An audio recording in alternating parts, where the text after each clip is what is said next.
It's Friday, May 18th. I'm Wayne Moore, and this is Castanet's Evening Update. At the top of the news, it was a sight for concerned eyes for residents of Green Bay in West Kelowna. The military arrived in force Friday morning to help fill and set up sandbags around the neighborhood.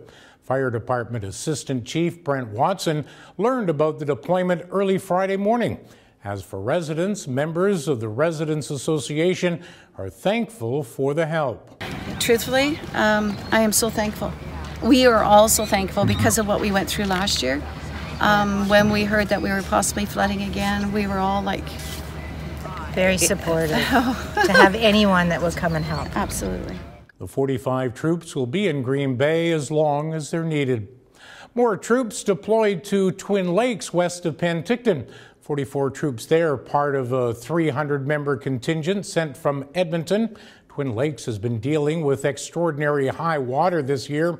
Last week, crews hired by the RDOS constructed large gabion walls and built up a road to protect several homes and a sewage lift station. But conditions have deteriorated over the past few days. An ominous warning for 39 homes in Grand Forks. The regional district in that area issuing a hazard warning due to increased sloughing, erosion, and bank instability along the Kettle River and its tributaries.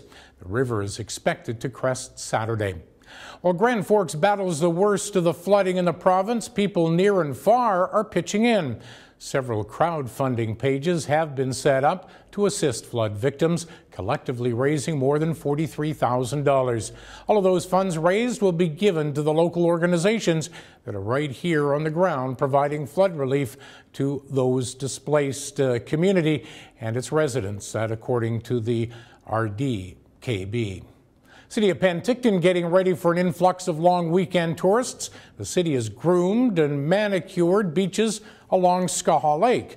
Skaha Lake Park and Sudbury beaches were cleared of debris and litter this week in time for the long weekend of tourist season. Beaches on Okanagan Lake remain closed.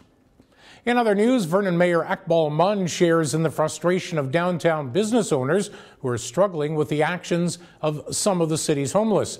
Munn says he hears the calls from the public for action, but says the city is limited to what it can do.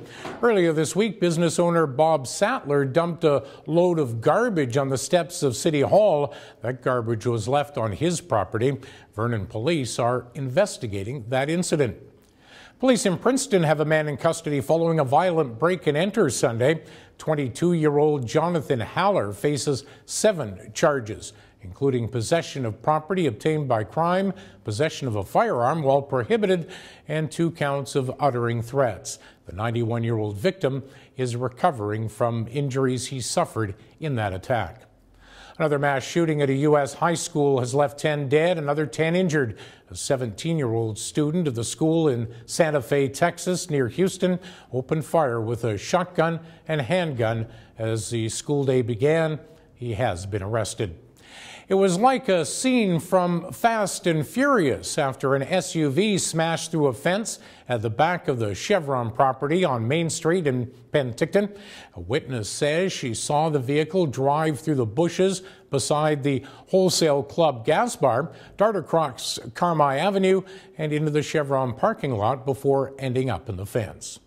A crash on Highway 97 in Lake Country slowed traffic around the noon hour Friday. It serves as a reminder to be extra careful over the May-long weekend as more than the usual number of vehicles hit the road for the unofficial start of summer.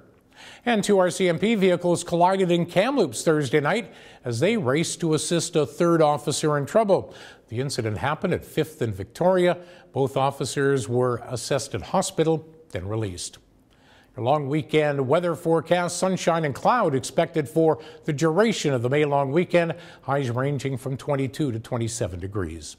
Coming up tonight and tomorrow, look at a very, very big bird and get ready for pot tourism. For details on these and the rest of the day's news, keep it here at castanet.net. Have yourself a great long weekend. For Castanet News, I'm Wayne Moore.